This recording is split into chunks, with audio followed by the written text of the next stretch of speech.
Estás también de aniversario, director. Sí, así es, Gabriel. Precisamente el 9 de mayo, ayer domingo, se cumplieron 52 años que se organizó el Archivo Histórico Pablo L. Martínez, gracias a pues, el trabajo, ¿no?, de un gran historiador mexicano, fallecido hace poco, que fue el doctor Miguel León Portilla, que siempre vio por su amada California peninsular, ¿no? Y parte de estos trabajos, pues, redundó en que con algunas especialistas, archivistas del UNAM, se pudiera organizar el Archivo Histórico Pablo L. Martínez. Oye, ¿qué representa el archivo histórico? Porque si nos remontamos a hace 52 años, el archivo no estaba así. Y durante mucho tiempo, pues el archivo estuvo acá en el Teatro de la Ciudad, bueno, dentro de las instalaciones de la unidad, que sigue estando ahí, pero ya en un edificio propio. Pero imagínate, remontémonos hace 52 años. ¿Qué habrá sido?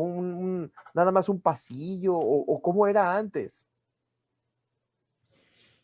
Sí, bueno, el archivo, pues sabemos que era el que se encontraba en la Baja California desde el periodo de los jesuitas. Tenemos documentos de 1744, de 1760, cuando estuvo en Loreto, a partir de que en 1830, 29, que se cambia la capital a La Paz, se traen esos documentos antiguos del Fondo de Colonia a la ciudad de La Paz y los resguarda la jefatura política, ¿no? Todos los entonces jefes políticos y militares, después gobernadores, pues tuvieron ese acervo, ¿no? Que es prácticamente la correspondencia, digamos, la parte racional de la administración pública, desde antes que fuéramos una nación mexicana, ya después, cuando fue una nación mexicana, el departamento de California, el territorio de la Baja California, el territorio sur de la Baja California, el distrito sur de la Baja California, luego el territorio de Baja California Sur.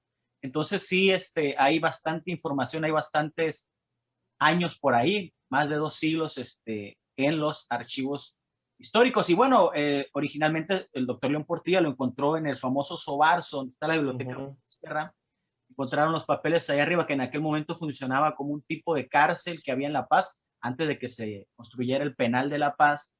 Y pues de ahí bajaron los papeles y se organizó el archivo histórico y se llevó al lugar donde hoy está la casa de gobierno reconstruida, que en ese tiempo la habían derribado.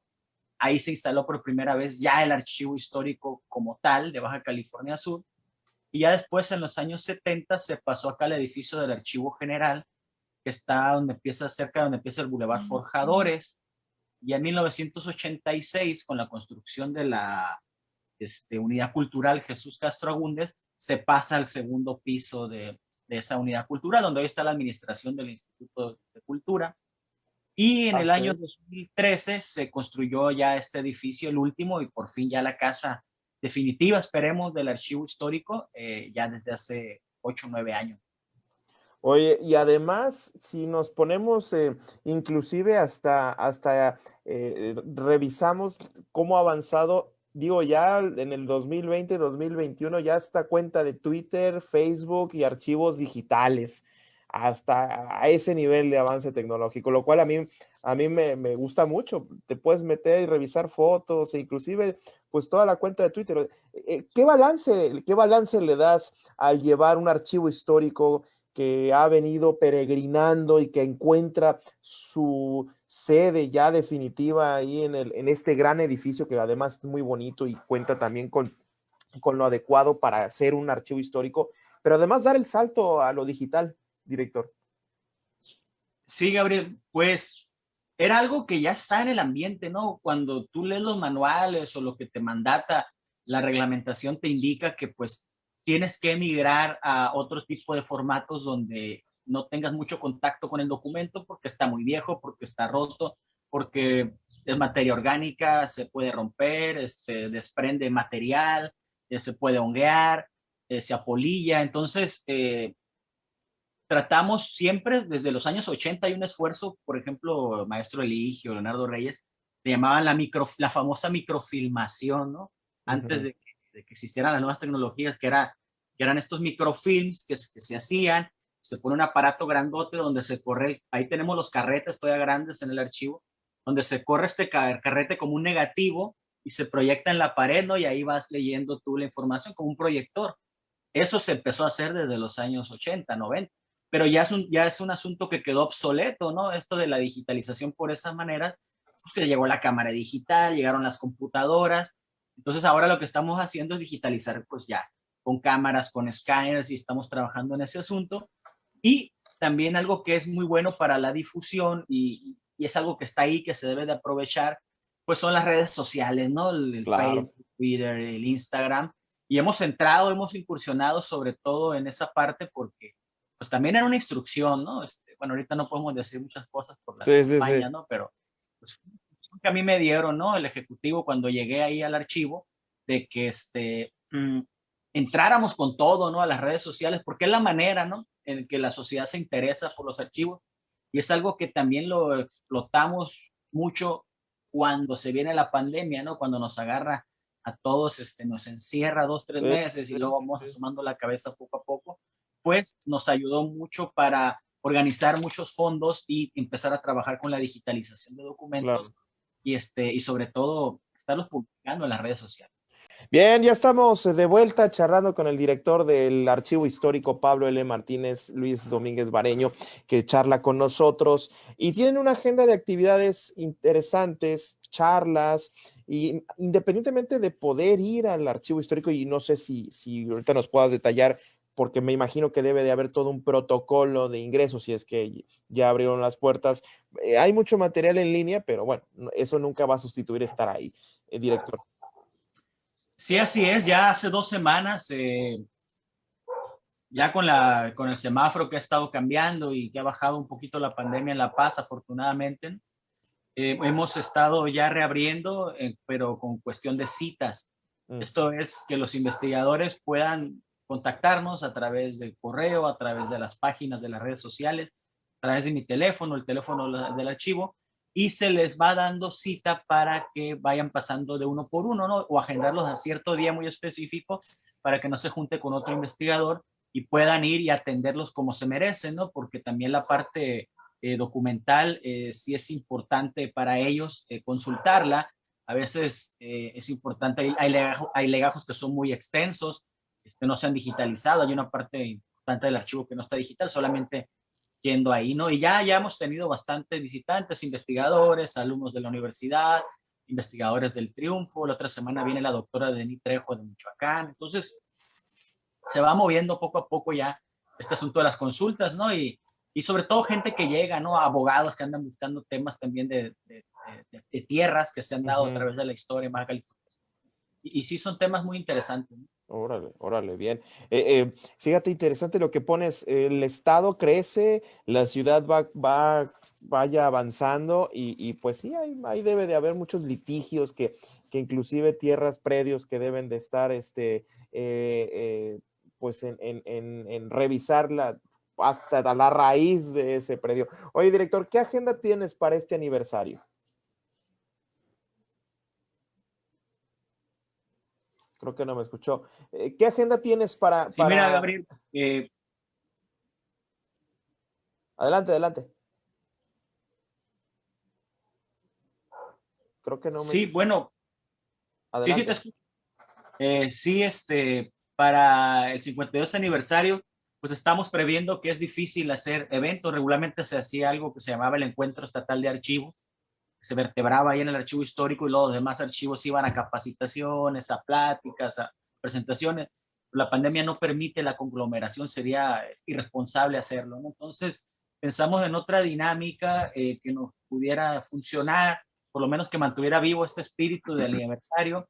Y se nos ocurrió hacer unas pláticas con algunas personalidades, sobre todo del Estado y de la ciudad, que tienen que ver con el archivo histórico, que tienen que ver con la edición de libros, que tienen que ver con la historia de Baja California Sur. Y por eso ahí tuvimos algunos ex directores como Leonardo Reyes Silva, el maestro Eligio Moisés Coronado, algunas escritoras también quisimos tomar en cuenta, sobre todo la mujer, ¿no? Que tiene mucho que decir.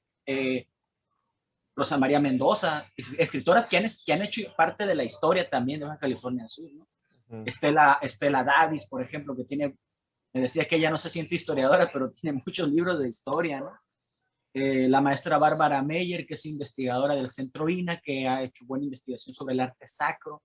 en Baja California Sur. Y por supuesto, la exdiputada, ¿no? Y periodista de muchos años, Armida Torres de Caloca, también nos recibió en su casa. Vamos a tenerla, la doctora Cristina Ortiz Manso, investigadora de la Universidad Mundial, la compañera licenciada en Historia Zaira Selene, que también es parte importante del archivo histórico y también autora de una obra importante histórica con documentos del archivo, ¿no? También está el maestro Gilberto Ibarra, el autor del diccionario subcaliforniano. Ah, mira. Francisco López Gutiérrez, que también ha publicado algún libro con nosotros, y el doctor Luis Alberto Trasviña, ¿no? Que es de los más jóvenes, pero de los más historiadores más sobresalientes que hay ahorita aquí en Baja California Sur, y que también trabaja en el Instituto de Antropología e Historia. Ellos los vamos a tener de este lunes al viernes en algunas cápsulas que hemos preparado especialmente para que hablen un poco de la historia del archivo, de su trabajo en el archivo y de su experiencia editorial también con el archivo. Ya. Oye, ¿y estas cápsulas en dónde las va a estar subiendo? Para que nos cuentes las redes sociales. En el Facebook y en Twitter. Hoy se colocaron la primera de la maestra Rosa María Mendoza Salgado a las 11 de la mañana y a las 7 de la tarde vamos a tener la que hizo el maestro Leonardo Reyes Silvano, que ya tiene más de 90 años y sigue muy, muy activo. El maestro acaba de sacar un libro sobre la historia de las perlas, buenísimo. Órale. Oye, precisamente la pandemia, es decir, no se detiene la producción, la investigación, no se detiene la propia actividad del archivo, director. No, nunca se detuvo. Incluso 2 meses que estuvo cerrado el año pasado, abril y mayo, estuvimos recibiendo peticiones por vía correo electrónico, por vía redes sociales. Se estuvieron mandando a través de esos medios, por correo electrónico a Sonora, Sinaloa, aquí también en La Paz, en Los Cabos algunos. Y no, siempre ha seguido fluyendo la restauración, el acomodo, la catalogación, el reencarpetado, la digitalización. Son procesos que mientras estuvimos cerrados al público, en la edición de libros, que todavía tenemos 6, 7 libros de aquí a que acabe esta administración, que van a salir a la luz todavía para cerrar simplemente la administración, ¿no? Oye, ¿y cómo no sé si esta pandemia te hizo reflexionar inclusive la importancia de un archivo histórico?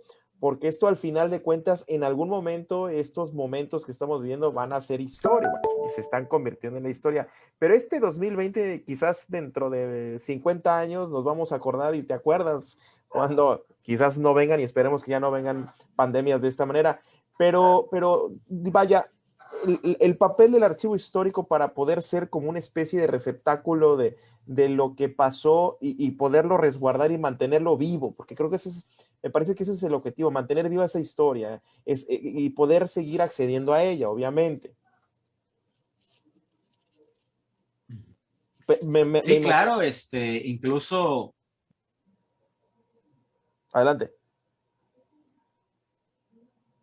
Sí, te digo, incluso pues ahora que, bueno, la gente que hemos leído un poquito de otras pandemias, por ejemplo, ¿no? Y yo incluso he leído textos ahí, documentos ahí en el archivo de la epidemia de gripe o la gripe española de hace 100 años. Y cuando me decían, no, esta epidemia va a durar, o la pandemia va a durar 6 meses, no, pues la historia te enseña que una pandemia mínimo de 2 a 3 años, ¿no? Y luego el virus sigue circulando por muchos años. Entonces ya como que te da una idea, ¿no? Conocer. Y la misma, ¿no? La gripe española, no saludarse de mano, no tocarse la cara, lavarse las manos, incluso hay unas instrucciones de prender unos mecheros con alcohol dentro de la habitación para purificarla.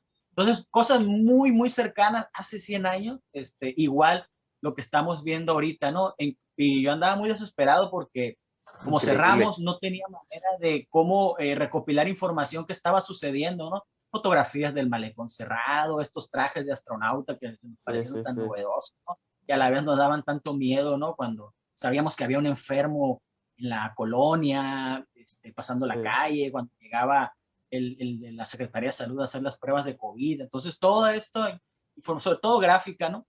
Hicimos una dinámica donde la gente nos estuvo pasando fotografía a través del correo y se estuvieron publicando y se estuvieron integrando al acervo. Pero ya por ahí Alfredo Córdoba hizo un proyecto, lo apoyaron, por cierto, el Instituto de Cultura con un presupuesto para tomar fotografías del COVID. Son buenísimas las fotografías, nos las donó, son más de 100 fotos y las tenemos exhibidas ahorita en el archivo histórico, ¿no? Y es como una historia del presente, ¿no? ¿Qué está pasando ahorita con la pandemia para que la gente conozca y realmente pues gente que estamos viendo ahorita la pandemia, todas esas imágenes de gente pues entrando al seguro social, con trajes, incendios que ha habido, Sí.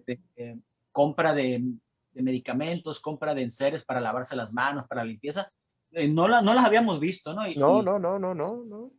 Oye, pero también qué bueno que ustedes y como archivo estén pendientes de también recopilar esa parte, porque al final de cuentas la historia se va acumulando y no tiene que ser una historia antigua de hace 500 años, la única historia que podemos contar o inclusive la única historia que cuenta, porque me llamó la atención eso que decías, hay historiadores jóvenes que también siguen chambeando en temas de recopilar la historia reciente y también la historia, la que es con una H mayúscula, director. Oye, pues muchísimas gracias.